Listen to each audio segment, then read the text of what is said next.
Welcome back. We're working on the 2011 Ford Fusion that took a big deer hit and destroyed a lot of parts on it. Part 1 and 2 you've already seen if you've been watching. If not, go back and see that. You can see what happened to this point and how we've gotten to the point where we are now. Today hopefully is the most exciting, where we start to see it really come back together. I've got to put the headlights in, a lot of the understructure here, the front grille, some other grille parts, the bumper, and the hood. Hopefully we get all that on today, and we're hopefully very close to having this thing done. Obviously, it'll still need to be painted. I've still got a problem with the coolant pressure. Something's not quite right. I can't get it to kick over to get the heater kicked on. So, but I've taken that kind of as far as I can at the moment. I think I may need to bleed, pressurize, and reload the coolant, which I don't really want to do. We'll see what happens. But today I want to focus on at least getting the thing back together. I'm confident the radiator is good, and I won't have to take all that out again. It's just a matter of finishing up. So anyway, let's get started. Welcome to TWC Projects, and let's get back to work on this car.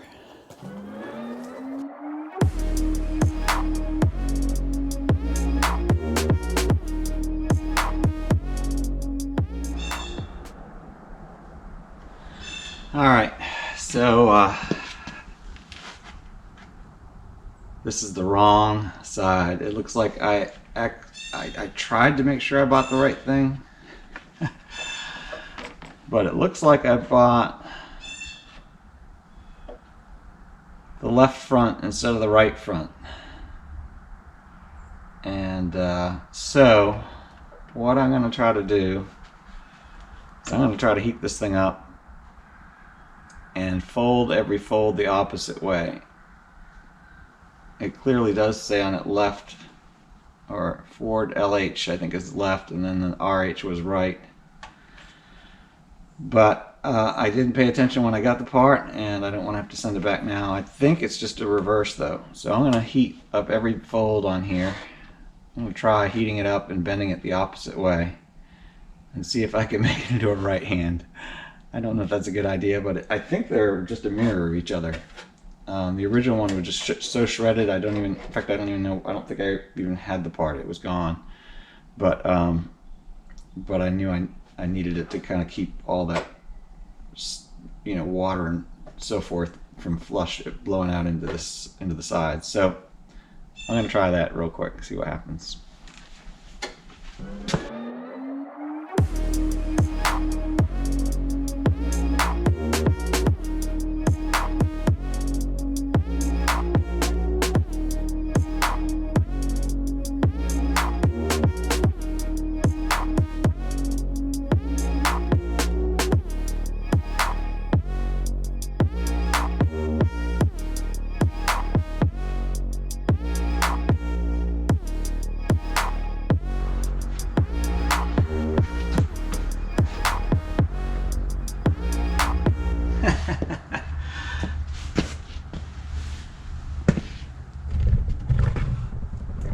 Surprisingly enough, that worked out just fine. Doesn't look too much. Actually, it looks a little better than than the other one that's all been out of shape.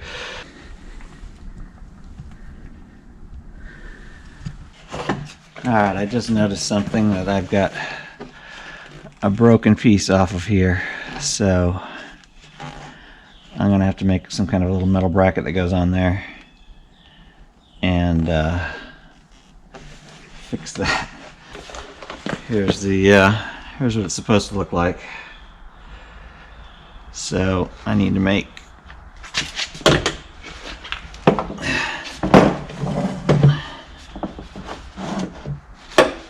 looks like I'm missing a top bracket too, so I've got to make one look like this and one like that to mount this headlight on. I didn't realize, I guess the whole cage got pushed this way so much it broke all that off.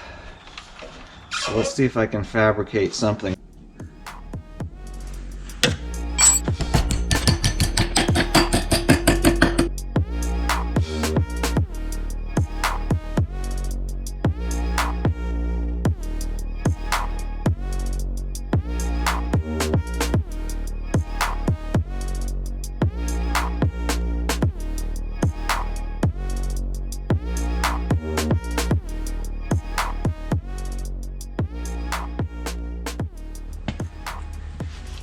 All right, so I didn't get this absolutely perfect, but I did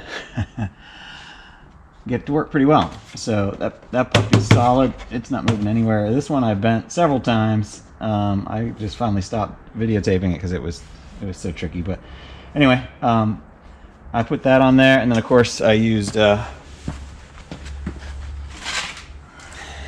old Harbor Freight I had handy. So I took one of these clips and slid that underneath and one of the screws. So I feel like that's going to work well. Certainly worth not scrapping another piece of part for the car. So I felt it was worth salvaging this. The light works perfectly fine. Unfortunately, just when the frame got smashed, it cracked both of those. So they're on there solid now. Got 2 screws in here. That guy's in there. That is probably a little stronger than new because before it was just the plastic. So that feels pretty good. We'll get the other one in and keep going.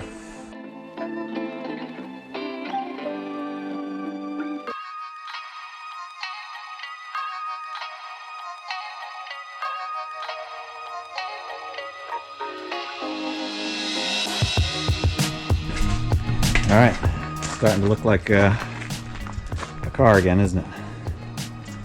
That took much longer than I expected, but it's okay.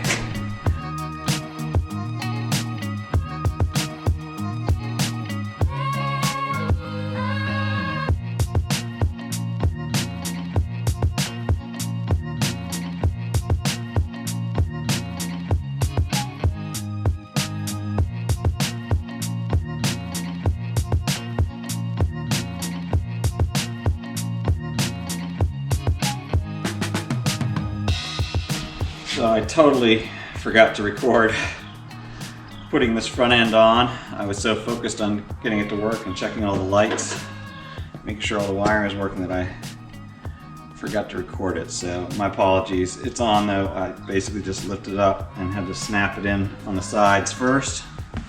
I haven't finished snapping it in there, but that got it in place so I could align everything up. And then this is just going to snap back in a second. I'll push that all back in. And now just putting the screws up on the top chrome plate here. So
I love to have a kit.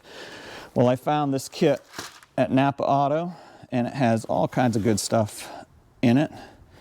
All different types of rivets and you know, these little square screw hole things, which you'll find a lot of times when you're pulling both interior and exterior body parts. There's all kinds of stuff in here that looks great. So that was, you know, for me, I love having a kit to go to and not have to go out to buy more parts. So I've got that now. All right, so I got the all the trim buttoned up now on there nicely. I pulled off the old heat protection material for the under the hood. I pulled off the old one because it had a lot of oil and stuff all over it. Evidently, whoever owned the blue car had a bunch of problems with oil blowing out of their engine or something, because it was just a mess. It was really bad. So I took the one off of the wrecked hood from the original car and put it on here. It's just a lot nicer, cleaner. And once the car is all painted up, then I'll come back through and I'll steam clean the whole engine and everything, and clean this off a bit too, so that it looks a lot nicer. But I probably ought to see if, I don't know if I'm going to be able to get that sticker off the other one. I don't know what I'm going to do about that. It's going to be a different sticker probably from this one. I need to look at them to see. I think it has paint color on it or something, which is going to be the wrong color. So anyway, just thought I'd catch you up on that. Turned out real well. Had one little clip here that was broken. Found one in my kit that I just bought that I told you about, and put that in there. That worked perfectly. So all my rubber seals are on there nicely, nice and tight and clean. My much nicer insulation is on here. So we're going to move on to the underside now and get the rest of those screws up from underneath.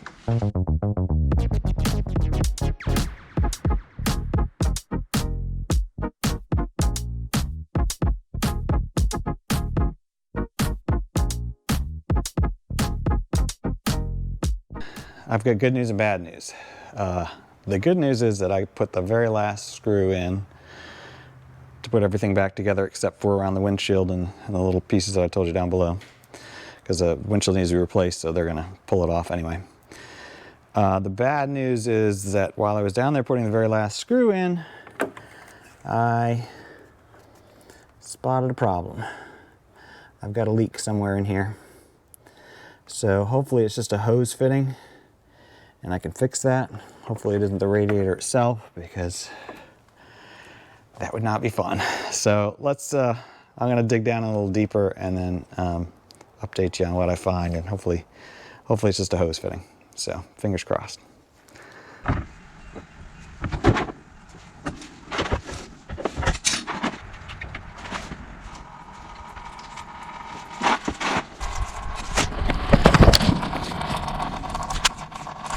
All right, so I couldn't visually figure out where the leak was, where it's coming from. So I've decided to go ahead and drain, which is what I'm doing now. Draining the whole coolant system and put a pressure test on it, and which is probably what I should have done originally before I put the antifreeze in.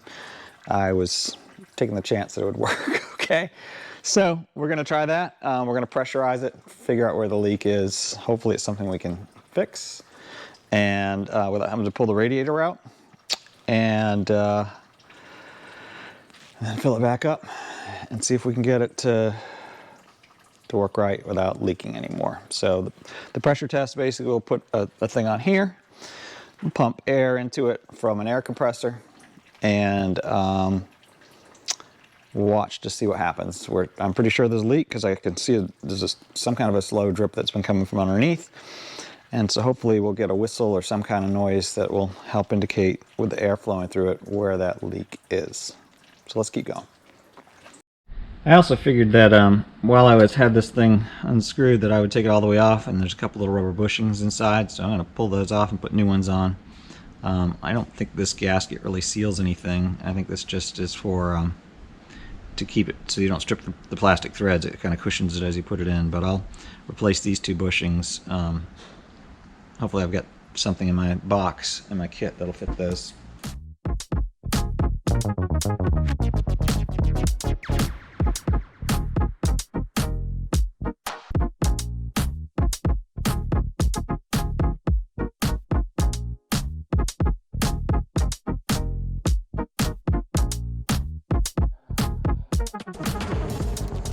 I think those will work as replacements. Now, obviously you put a little bit of oil on these things to keep them lubricated and get them on there. It's also so they don't harden and dry in there. But one of the hardest things to do is get those. Now these might not be too bad, but sometimes, like on the oil filter when I change in the car, it's so hard to change. So I found this tool that expands in 4 directions. Now these might be too small to use it, but on the O-ring on the oil filter on my truck, on my twin turbo V6, it has this special oil filter. You got to change the O-ring with it when you change the filter itself. So I bought this, and it fits over and stretches in 4 directions, so you can get it down on there and then release it. So if I can't get these on just normally, I may try to use that. That's a little bit big probably for these little tiny rings. But anyway, make sure I keep them separated. So I know these are the old ones. These are the new ones. So I'm going to put a little oil on those and then try to get them on there. So I'm not sure exactly what the best type of oil is to put on these, but I'm just using a little bit of that old school, my grandfather used to swear by it, Marvel mystery oil. And that seems to work real well.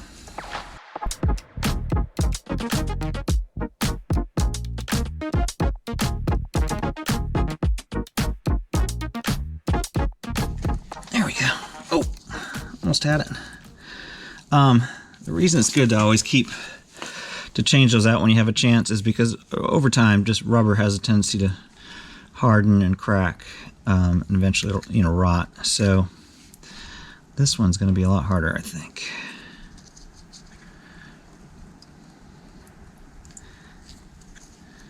Oh, we got it.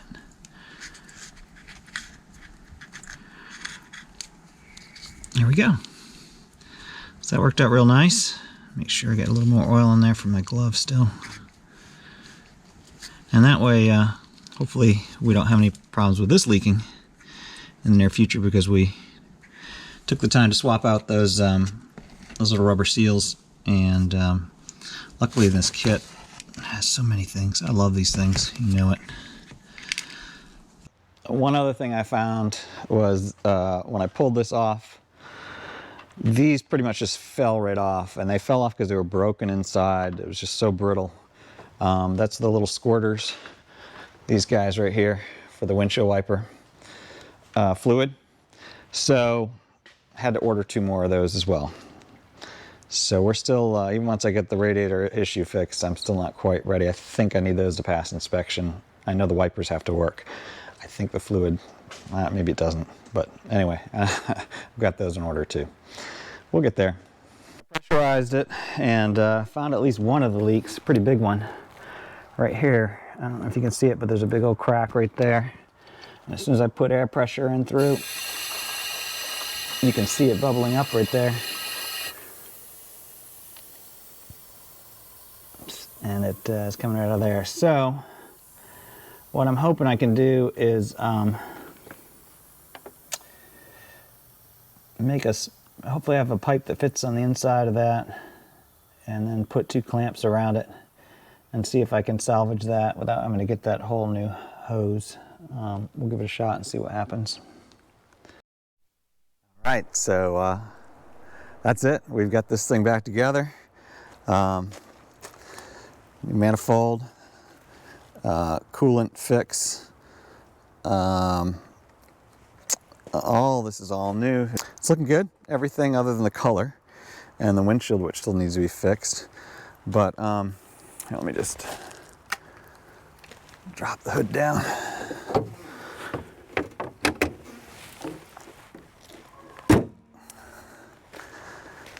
So there it is, bright blue hood, black bumper, but she's good. And as I mentioned, I left off this part and the chrome trim in the bottom. The windshield still needs to be replaced, and some little damage here needs to be touched up, little body filler, and painted, and of course the bumper painted. But overall pretty good. I think it turned out nicely, and we've got a complete, fully running car again. And I guess I still need to have somebody charge the AC, because I don't have the equipment for that. But we should be good to go. So I'm going to wrap it up here. This was a lot of labor. It reminded me why I haven't started working on the Porsche, because of the fact that it's a lot of work. So there's always little frustrating things, so many little parts that you don't know are a problem until you start digging in and trying to get things going again. So, but perseverance eventually wins out. Patience, persistence, and perseverance for sure. So we've got it, and I thank you for watching, coming along on the ride. I appreciate you supporting this channel. I know this is a different project from what I'm usually doing. Some of you are probably happy to see me get back on the tractor and get some more logs in the sawmill or get back to some of the building projects. But this has been a fixing project, so you know how I always say, continue to create things, fix things, and enjoy God's creation all around you. So I hope you're doing that. And until next time, have a fantastic week, and I will see you again soon.